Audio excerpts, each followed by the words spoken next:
importing pounds and pounds of fentanyl and cocaine into our community. And so our narcotics agents worked extremely hard to identify this organization and take them down and make many arrests. So in total, 19 people are charged with trafficking in fentanyl, trafficking in cocaine, also conspiracy to traffic in fentanyl and cocaine. And those charges, again, have mandatory minimum sentences ranging from 15 to 25 years. So they're not going to be around in our community anytime soon. So in all, 6 pounds of fentanyl and 4 pounds of cocaine were seized in this operation. That's a street value of over $1.5 million. So we recovered 9 firearms, and 1 of which was stolen, and $50,000 in cash. So this was a collaborative effort between the Orange County Sheriff's Office, the Florida Department of Law Enforcement, and the statewide prosecutors at the Attorney General's office. And so you'll hear more about this from others, but this investigative work was made possible through the SAFE program, and that's State Assistance for Fentanyl Eradication. And so that program provides funding and resources, technical support for these investigations. So as you can imagine, drug dealers don't work 9 to 5. They work all hours of the night and weekends. They go to different communities, different counties. They're constantly getting rid of their phones and their cars. So to do an investigation like that, it costs a lot of money. But the benefit of this investigation is that these folks will not be in our community putting these deadly drugs here in Orange County or anywhere else, and they're going to be going away for a long time, 15 to 25 years.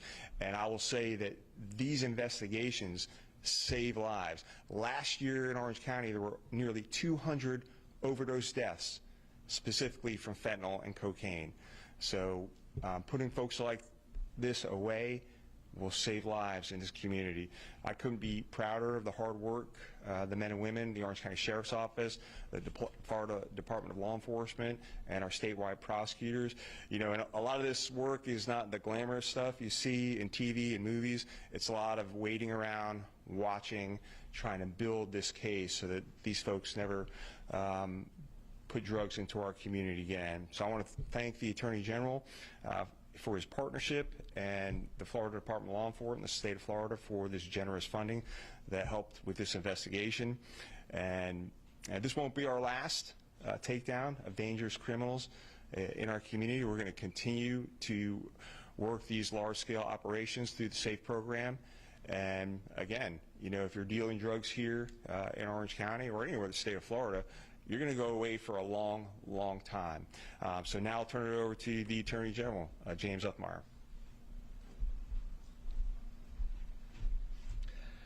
Thank you to Sheriff Mina and his team. I also want to thank Florida Department of Law Enforcement. We have Assistant Commissioner Lee Massey here, who will speak in just a few minutes. When we say we want to make Florida the safest state in the country to raise a family, that is a promise. And it is a promise that we are only able to keep because of these guys. We've got the best law enforcement in the country. There's no doubt about that. And I think today's announcement is just further evidence of that. You've got great coordination here amongst multiple agencies as we take down a major drug trafficking organization here in Central Florida. So as the sheriff said, my Office of Statewide Prosecution is bringing charges against 19 individuals. 17 have already been arrested over the last couple days. 2 remain at large, but we will get them, and we will prosecute them to the fullest. Our administration, over the past few years, has made combating the fentanyl crisis a priority.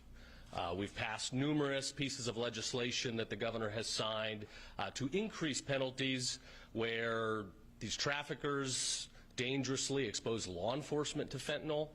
There are second-degree felonies now for that. If you are trafficking fentanyl and somebody somewhere dies and it can be tied to you, you are liable for a first-degree felony and you're going to go away for a long time. So we are keeping the streets safe. We are advancing rule of law. Florida is seeing record low crime numbers across the state, and it's because we back our law enforcement and we put people away who do harm to our communities.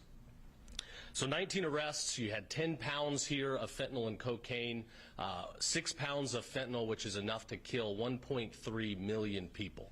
That's what's on the streets right now. And every single day, my office, and I know these guys are hearing the same stories of families losing loved ones to fentanyl. Fentanyl is the most dangerous illicit drug we've ever seen. It can kill people in very small amounts, and it's finding its ways into families, into less severe drugs, a joint of marijuana. You'll have a young person that smokes this not understanding what's totally involved. So we take this seriously. We're going to continue to throw every resource and tool we have at combating the fentanyl crisis. Most of these drugs were traced to Mexico and California. This has largely been an open border problem. It is a new form of warfare where our adversaries are impacting our communities by bringing fentanyl in through Central and South America and ultimately making its way into every home in the country. We're going to stand strong, we're going to fight back, and we're going to ensure we have rule of law.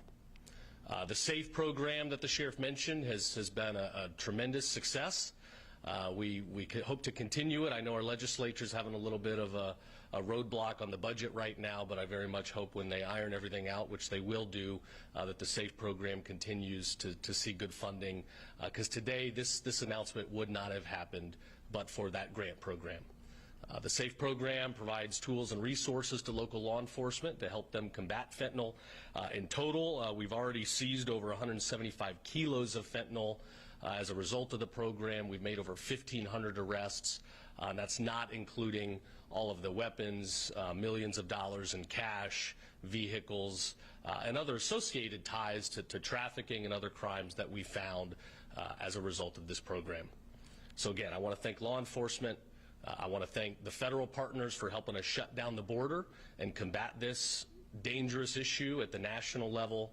And rest assured that as Attorney General, we will fight drug traffickers to the fullest. If you want to engage in this type of behavior in Florida, get ready to do some time. So, thank you.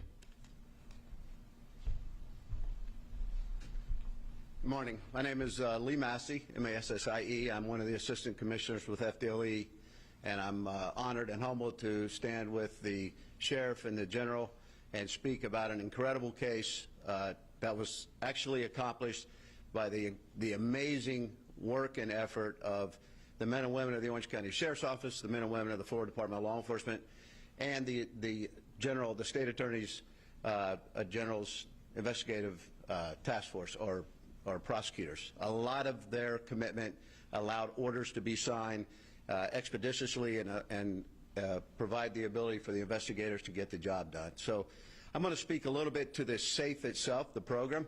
I'll let the sheriff and Captain Ela speak to the specifics of the investigation.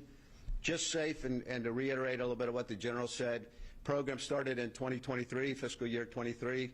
The governor at the time decided the best way to fight this problem was this epidemic was to provide funding to law enforcement to go out and do what they're very good at. And in 23-24, we are provided $20 million to go out and start this SAFE initiative. Followed up in the 24 fiscal year, 24-25, with another $8.5 million.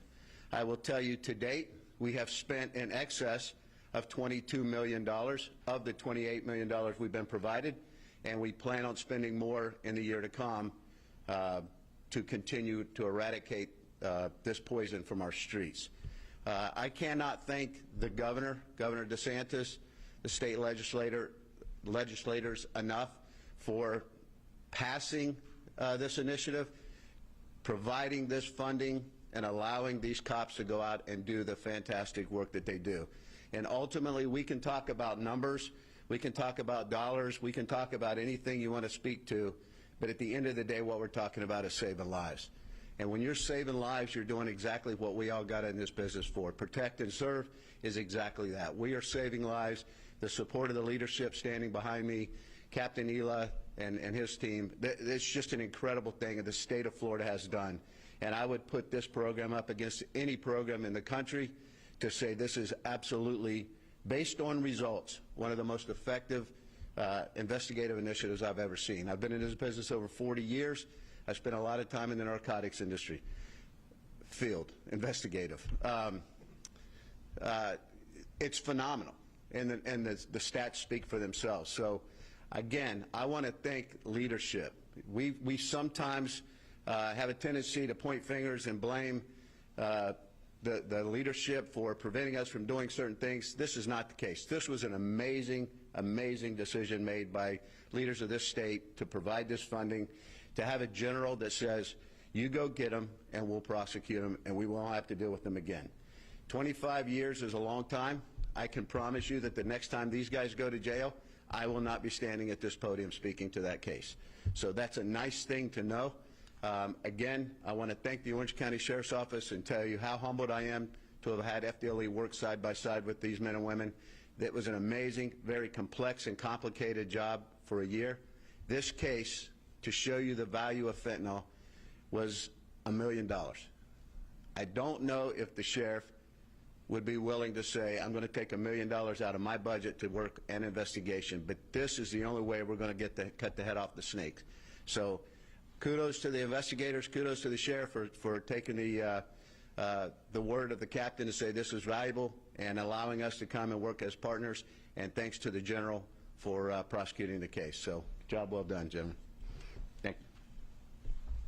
All right, well, thanks, Lee. Again, just an amazing investigation with 19 people that are going to be going away for a long time. And like as was said, it bears repeating, these investigations will save lives here in this community and abroad. So we're happy to answer any questions about the investigation, and I'll have Captain Ela come up as well.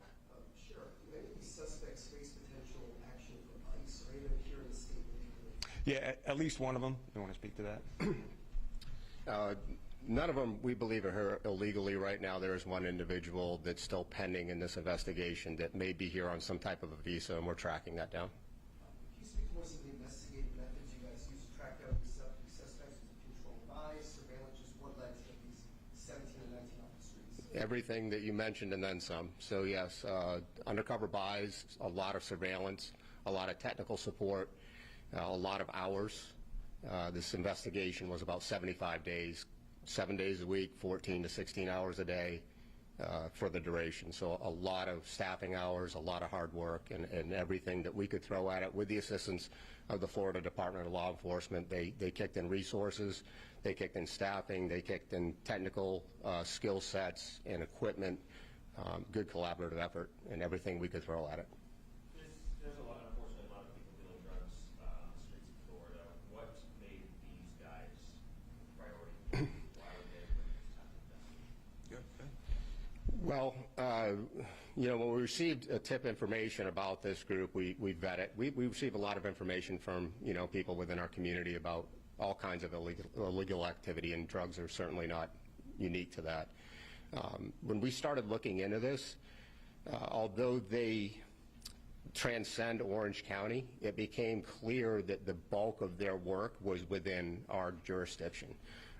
The sheriff mentioned some other jurisdictions that they did operate within, but I would venture to say probably 90% of their dealing was within our borders. So what made this near and dear to us at the sheriff's office is that this is directly impacting our citizens and the people that we're here to protect. Sure. Yeah, I see you got 9 firearms recovered. You said one of them was stolen. Were any of the others perhaps linked to any other crimes that you're aware of? So anytime we recover firearms, they're run through the NIBIN system, the Ballistics Information Network, and so we'll be able to see if those guns are tied to any other case here in Central Florida, or really, you know, the state of Florida. Any of these particular individuals have, or any of these individuals have particular history with your office that you're aware of this stuff? Do you want to answer that, Dina? Yes, several of them do have criminal histories. Some of the histories are significant. There's some attempted murders and some aggravated crimes with firearms and stuff like that. So, yeah, there is criminal history for some of them. I can't speak individually to who has it, but I was aware of that throughout the investigation. Question for Attorney General Uthmeier. This relates to the whole federal issue. We have a mother here locally, Gage Taylor, lost her son to an overdose. She will not be hard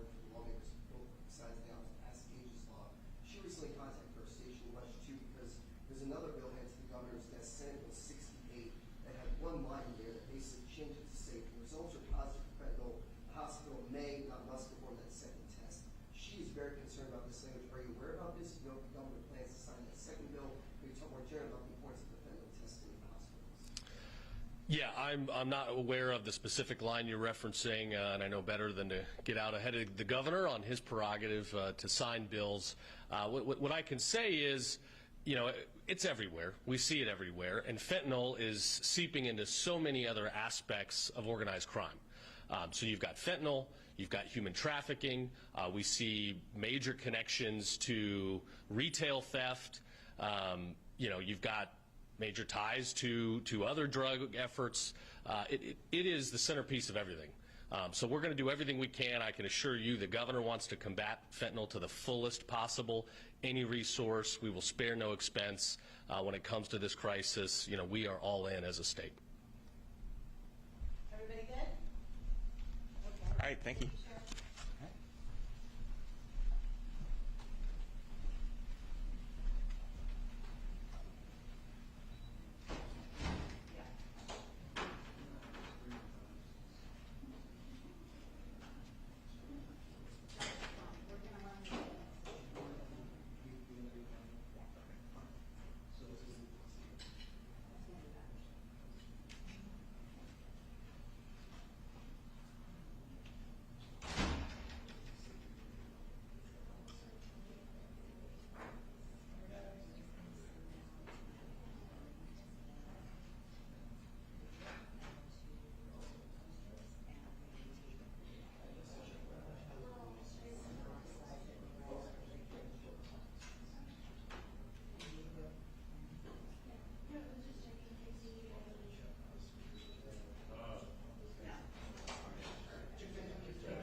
No, I'm just sending it back to Greg Fox.